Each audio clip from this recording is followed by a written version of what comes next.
William Lawrence joins us now from Washington. He is a professor of political science over at American University. William, always a pleasure to have you on the show. When Presidents Putin and Xi talked back in February, the message that came out back then was that there would be no limits to the Russia-China relationship. Do you think that's still the case? Absolutely not. China has proven time and again that there are limits.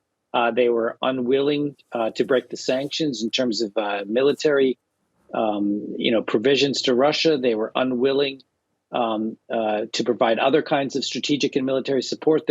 Their support's been mostly economic and rhetorical, and they're clearly dissatisfied with what's going on, which is why Putin came out sort of smarting, looking injured from the meeting he had with Xi. I would say that since February, both leaders are in a weaker position, but Russia in a much weaker position than China is, and China will recover, whereas it's unclear, when and how Russia will recover.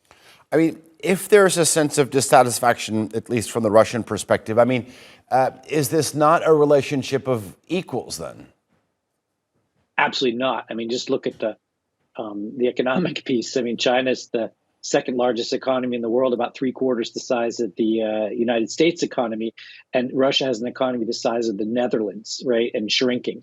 And so Russia's the junior partner. It is a strategic alliance. China needs Russia in all kinds of ways, particularly at the UN.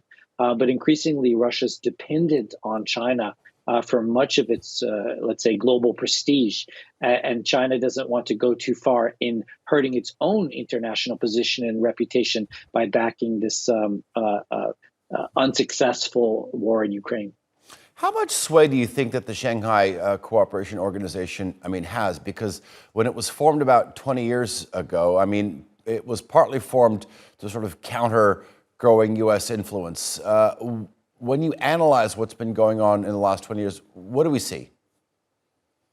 Well, it's important to our organization for many reasons, but I think the fact that Xi went to Kazakhstan, where he announced the Belt and Road Initiative and made very Belt and Roady type comments, and then went to Uzbekistan and seemed to focus on the economic in many respects over the political and the security is significant, because the way China views the world is different from the way Russia views the world, and their positions are different, even though they agree on, let's say, creating a unified answer to what they consider NATO encroachment.